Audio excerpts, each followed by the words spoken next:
Juste pour repréciser un petit peu de quoi nous parlons, ça me semblait important de repréciser quelques définitions en tout début de cette matinée technique pour vraiment préciser le cadre de nos échanges.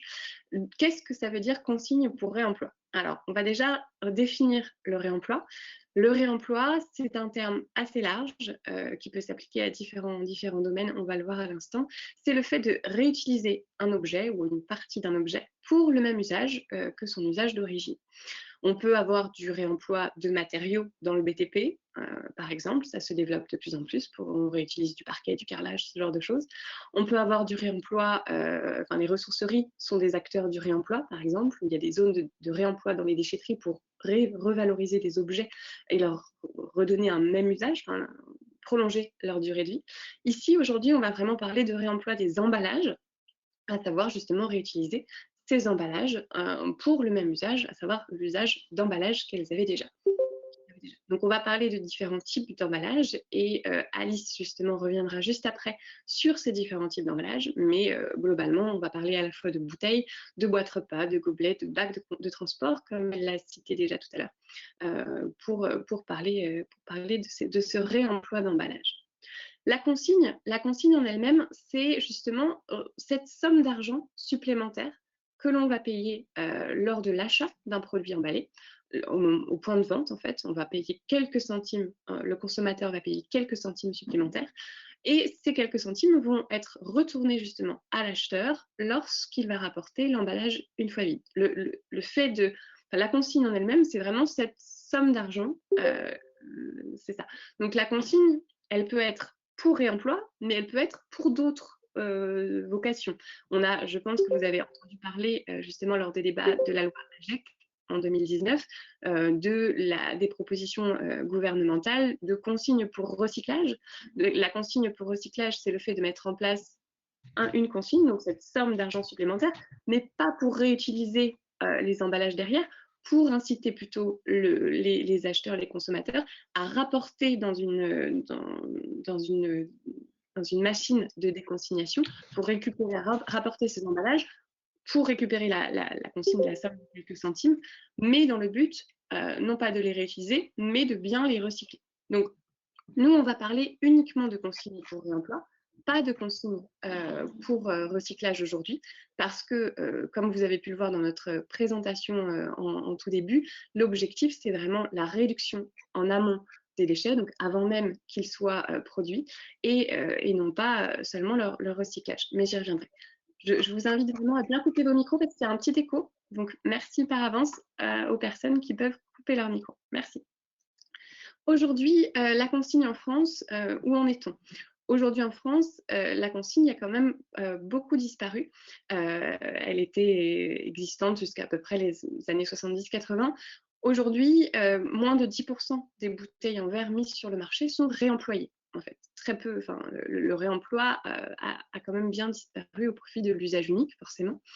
Mais la consigne pour réemploi subsiste dans certaines modalités.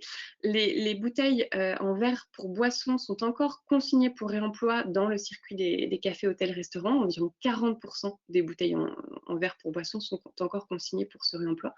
Ça représente à peu près aujourd'hui 500 000 tonnes de déchets d'emballage évités par an, ce qui est quand même beaucoup. Et 25 millions de bouteilles en verre sont consignées pour réemploi chaque année en Alsace. L'Alsace a résisté et a maintenu une petite partie de son système de consigne pour réemploi pour plusieurs raisons, et notamment l'influence allemande, parce qu'en Allemagne, ces pratiques existent encore beaucoup. Donc la consigne aujourd'hui ne représente quand même plus beaucoup des emballages, elle est loin d'être majoritaire. Alors, il manque juste une slide. On va revenir juste un coup en arrière. Super. Sur les bénéfices, justement, et les impacts environnementaux. On va d'abord parler un peu des impacts environnementaux de la consigne, parce que c'est des questions qu'on nous pose régulièrement, et je pense qu'on les pose aussi bien à Zero Waste France qu'au réseau consigne. Est-ce que la consigne pour réemploi est si vertueuse que ça sur le plan environnemental? Alors, il faut savoir qu'il y a plusieurs études qui montrent justement que le réemploi des emballages permet de réduire entre 65 et 85% de l'impact environnemental global de l'emballage. Pourquoi et d'où ça vient, ce chiffre? En fait, le principal impact environnemental lié aux emballages jetables, ça va être l'extraction des nouvelles ressources à chaque emballage. Pour chaque emballage, il faut extraire de nouvelles ressources. Il faut donc justement, c'est ce qui a le plus d'impact environnemental, à la fois en termes d'émissions de gaz à effet de serre et de perte de biodiversité et de stress hydrique. Ça, c'est une étude du programme des Nations Unies pour l'environnement de 2019, qui est sur justement les ressources mondiales, qui justement montre que les industries extractives, donc pour produire tout ce que nous consommons à l'heure actuelle, sont responsables de la moitié des émissions de gaz à effet de serre, de plus de 90% de la perte en biodiversité et de stress hydrique sur la planète. Donc effectivement, le fait de réutiliser un emballage, ça va permettre de limiter l'extraction de nouvelles ressources et c'est là le véritable gain environnemental. Je reviendrai après justement sur les différents matériaux. L'autre bénéfice environnemental qui va être plutôt sur l'aval, ça va être effectivement le fait de réutiliser des emballages, ça va permettre de diminuer, in fine, le nombre d'emballages à recycler, à incinérer, à enfouir en fin de vie, et donc de limiter les polluants, les nuisances, la consommation de ressources aussi, parce que recycler, ça justement, ça consomme aussi de nouvelles ressources, dues à ces modes de traitement. Alors justement, sur le recyclage, on nous pose très régulièrement la question, mais justement, par rapport au recyclage, est-ce que le recyclage n'est pas plus vertueux que le réemploi?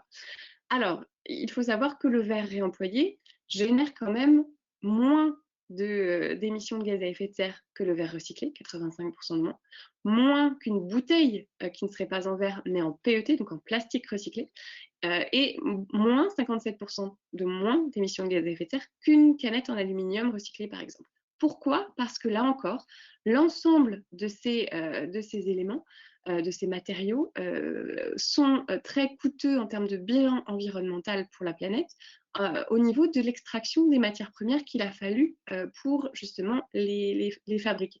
C'est la phase la plus coûteuse environnementalement parlant, en termes d'impact environnemental.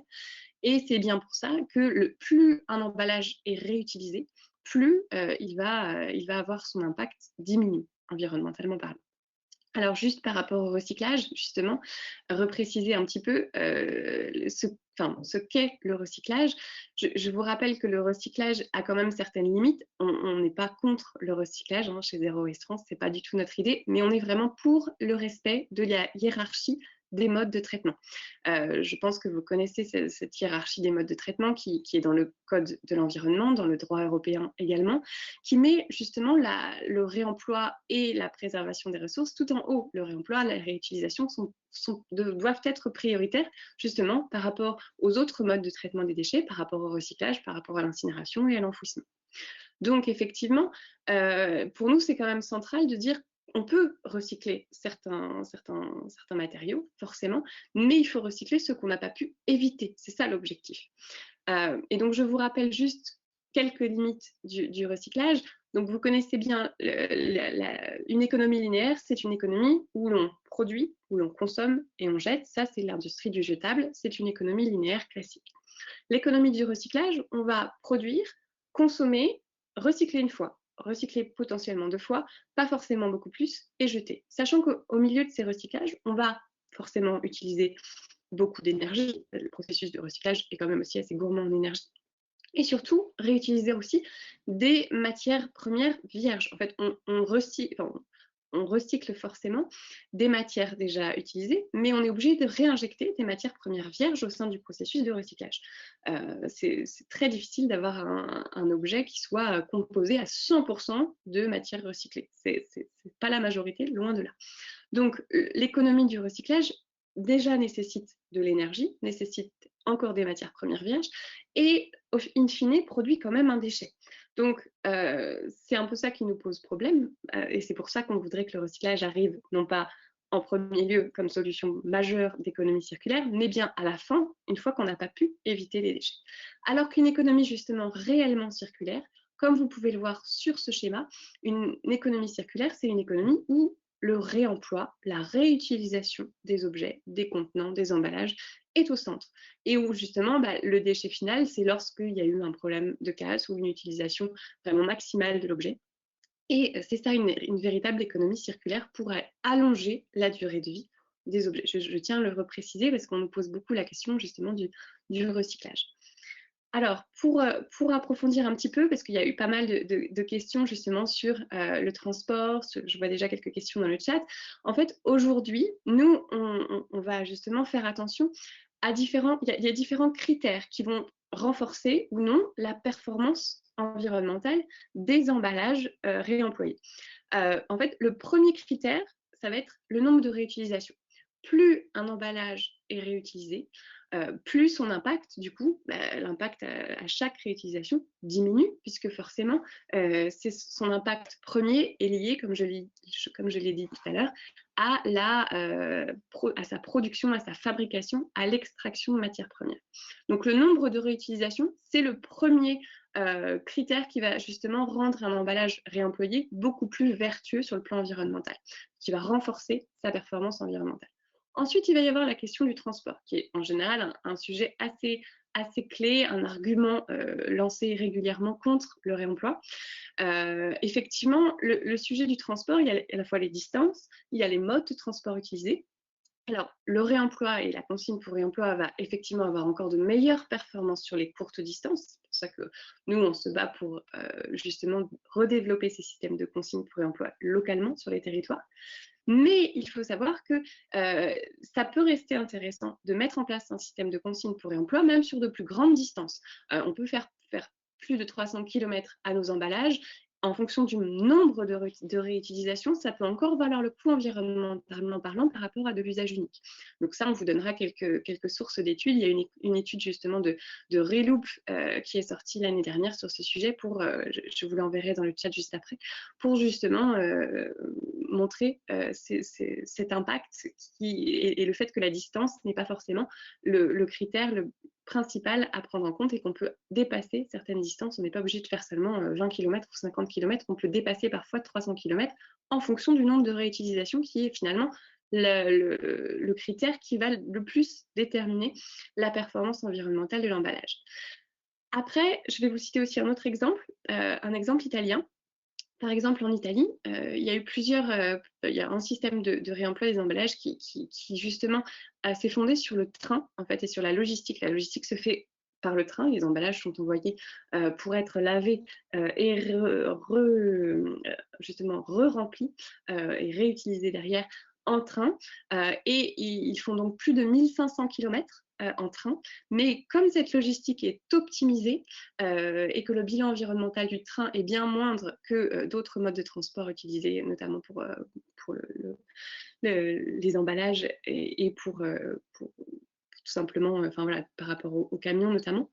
Le bilan environnemental nous montre qu'en Italie, l'utilisation du train sur 1500 km en moyenne fait par les emballages réemployés reste favorable et bénéfique environnementalement parlant par rapport à de l'usage unique.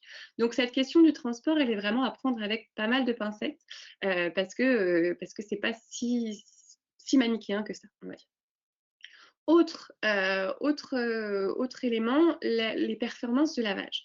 Effectivement, un autre critère de performance environnementale, ça va être les équipements de lavage et justement la façon dont sont les stations de lavage, si elles sont équipées pour certains types de contenants, etc.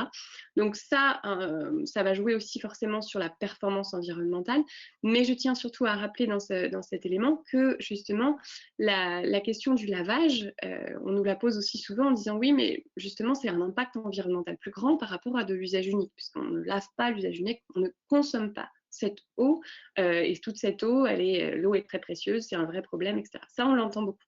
Alors, je tiens quand même à rappeler, et ça c'est vraiment important aussi que ça rentre dans les esprits, que l'eau, on utilise de l'eau pour l'extraction des matières premières. On en utilise beaucoup plus pour extraire de nouvelles matières premières et fabriquer donc à chaque fois un nouvel emballage à usage unique que pour laver un emballage existant et le réemployer. Donc vraiment, en termes de balance, alors certes, l'eau n'est pas consommée au même moment, n'est pas forcément consommée généralement dans les mêmes pays d'ailleurs, donc on ne voit pas cette consommation d'eau, mais en termes de bilan environnemental, l'eau reste quand elle est utilisée pour le lavage et des contenants réemployés, reste, en termes de bilan environnemental, bien meilleur que l'usage unique, toujours. Ensuite, autre critère important, ça va être les matériaux utilisés. Là aussi, euh, plein d'éléments, on ne va pas rentrer dans les détails malheureusement parce qu'on va manquer un petit peu de temps, mais les critères de performance environnementale vont dépendre des matériaux utilisés. Forcément, on ne va pas avoir le même bilan environnemental pour du verre qui peut avoir une durée de vie plus longue, mais en même temps qui peut être un peu plus lourd pour le transport, donc qui ne va pas demander la même logistique. Mais il y a beaucoup de critères par rapport à du plastique qui, en tant qu'élément plus fragile, va résister à moins de réutilisation, mais qui peut justement être plus léger et plus facilement transportable. Donc, ces critères de performance environnementale sont vraiment à tous prendre en compte avant de faire un bilan, et ça dépend vraiment des situations. On va passer à la slide suivante sur les autres impacts. Les autres impacts du réemploi et de la consigne pour réemploi. On peut citer justement tout ce qui est impact économique. Pour les producteurs déjà, parce qu'une fois que les investissements initiaux ont été amortis, donc effectivement, il faut les avoir en tête, ces investissements initiaux, parce qu'il faut changer les modes de production, il faut mettre en place des circuits logistiques, il faut les optimiser. Mais une fois que c'est fait, les producteurs, généralement, observent justement une réduction de leurs coûts. Et ça, on l'observe beaucoup en Alsace, justement, où ce système a perduré. Et justement, toujours en Alsace, on peut voir que une fois ces économies faites, elles peuvent être répercutées sur les consommateurs directement. On le voit justement, les bières et eaux consignées pour réemploi en Alsace peuvent être vendues jusqu'à 20% moins cher pour le consommateur parce que justement les emballages sont réemployés. Il y a aussi un impact potentiel pour les collectivités locales. Ça va être justement, alors certes, la réduction d'une partie des emballages au sein des ordures ménagères résiduelles, mais il faut encore que le système se généralise massivement pour qu'on observe ça. Mais il va y avoir surtout un potentiel de réduction des déchets sauvages, notamment tout ce qui est lié à la vente à emporter, qui fait beaucoup de ravages ces derniers temps, forcément, et qui est de plus en plus visible et de plus en plus problématique, notamment en milieu urbain en termes de dépôts sauvages. On va avoir d'autres impacts, ça va être des impacts sociaux de la consigne pour réemploi. J'en ai déjà parlé un petit peu tout à l'heure, mais ce qu'il faut vraiment retenir, c'est que la consigne et le réemploi, surtout le réemploi des emballages, permet de créer des emplois non délocalisables sur les territoires. C'est vraiment ça l'avantage économique et social pour les territoires, c'est effectivement cette création d'emplois pour le lavage, pour la logistique, pour la remise en circulation des emballages avec les éléments à l'intérieur. L'objectif, c'est effectivement de créer des emplois qui ne sont pas à l'autre bout de la planète, contrairement aux emplois liés justement à l'extraction de matières premières et à la fabrication d'emballages à usage unique. Une partie de ces emplois peuvent être également en insertion, et c'est le cas aujourd'hui. Il y a de nombreux opérateurs qui travaillent avec des ESAT, avec des entreprises en insertion pour le lavage des contenants, notamment. Donc ça, c'est aussi une grosse partie qui peut être des emplois en insertion ou sans forcément, qui demandent forcément beaucoup de qualifications. Donc c'est assez positif aussi pour les territoires. Plusieurs études ont aussi montré, justement, on fait des estimations, alors on n'en a pas, enfin, j'en ai pas pour la France, mais on en a quelques-uns pour l'Allemagne. Le recours soutenu à la consigne en Allemagne, encore plus qu'aujourd'hui, pourrait créer encore 27 000 emplois. Donc c'est quand même important. Je vais presque avoir terminé cette présentation. Juste repréciser un petit peu le cadre réglementaire, justement, sur ce que dit la loi par rapport au réemploi et au réemploi des emballages. Alors, là, il y a eu pas mal de débats, comme j'en parlais tout à l'heure, sur la consigne pour réemploi, pour recyclage, lors des débats de la loi AGEC, donc anti-gaspillage en 2019, qui a été adoptée en 2020. Cette loi a fixé des objectifs. Alors, vous avez probablement vu passer ça. Il y a eu pas mal d'objectifs de réduction de bouteilles à usage unique, de bouteilles plastiques, de même suppression totale, objectif de suppression totale du plastique à usage unique d'ici 2040. Alors, certes, c'est des objectifs ambitieux. Enfin, bon, c'est déjà une première base, mais ça concerne vraiment l'usage unique et la réduction du plastique principalement. Et ça n'a pas eu forcément plus d'impact pour consolider le réemploi. Il y a juste une avancée dans cette loi qu'il faut souligner, c'est justement, c'est la première fois qu'une loi française fixe un objectif chiffré de réemploi des emballages. Donc l'objectif fixé de 5% d'emballages réemployés en 2023 et 10% en 2027. Alors, la loi n'est pas encore assez détaillée sur les modalités de mise en œuvre, sur comment arriver à ça, mais c'est la première fois qu'il y a un tel objectif. Il faut quand même le souligner, même si on pourrait regretter qu'il ne soit pas forcément aussi ambitieux qu'on le voudrait.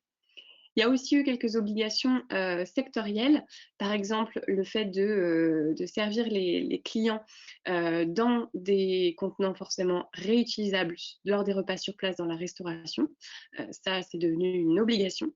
Et il y a aussi l'obligation de réemploi pour le service des portages de repas qui va arriver à partir du 1er janvier 2022, par exemple. Donc, quelques obligations sectorielles, plus toutes les obligations concernant la suppression de plastique à usage unique, mais qui ne sont pas sur l'intégralité de l'usage unique, uniquement sur les plastiques.